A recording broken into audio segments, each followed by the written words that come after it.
Lagay ng ekonomiya, kalakalan, negosyo at iba pa. Atin ang alamin dito sa Ang Pilipinas Ngayon.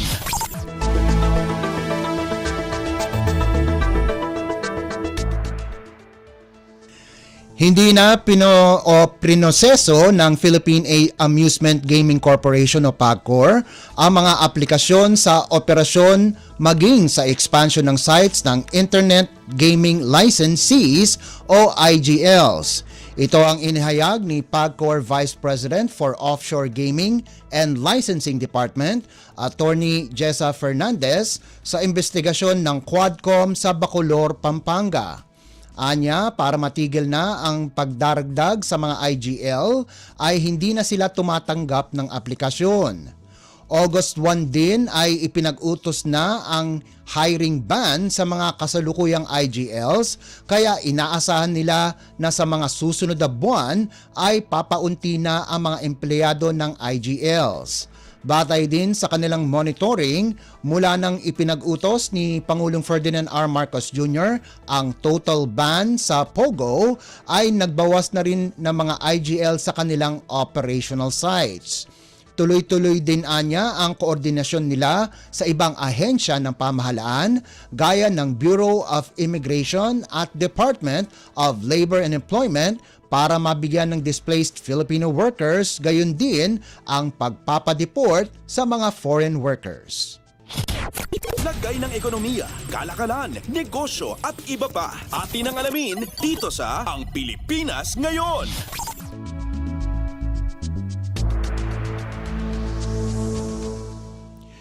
Iniulat ng Department of Budget and Management o DBM na umabot sa 74.2% ng 2024 national budget ang nailabas sa katapusan ng Hulyo. Ito ay katumbas ng higit sa 5.44 na trilyong piso mula sa 5.77 trilyong General Appropriations Act o GAA na naitalaga sa iba't ibang ahensya ng gobyerno. Sa mga pangunahing departamento, ang Department of Education o DepEd ang nakatanggap ng pinakamalaking alokasyon na sinundan ng Department of Public Works and Highways o DPWH at Department of Health or DOH. Gayunpaman, may 333.57 bilyong piso na lamang ang nalalabi sa kasalukuyang pondo ng pambansang budget ang hindi pa nailalabas. Ang mga pondong ito ay inaasahang ilalabas sa mga susunod na buwan, nakadepende sa pagsusumite ng mga espesyal na hiling ng budget at pagtupad sa mga kinakailang requirement ng mga ahensya. Para sa taong 2025, ang pambansang budget ay tinatayang aabot sa 6.352 trilyong piso, mas mataas ng 10.1% kumpara sa budget ngayong taon. Lagay ng ekonomiya, kalakalan, negosyo at iba pa. Atin ang alamin dito sa Ang Pilipinas Ngayon.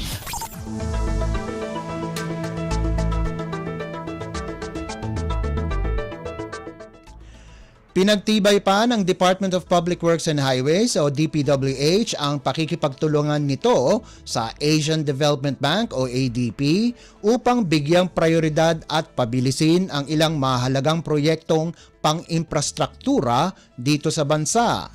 Sa isang pulong nitong linggo na pinangunahan ni DPWH Senior Undersecretary Emil Sadain at ADB Country Director Pavit Ramachandran, naging sentro ng diskusyon ang pagpapabilis ng mga pangunahing inisyatiba sa ilalim ng Build Better More program na agenda ni Pangulong Ferdinand R. Marcos Jr.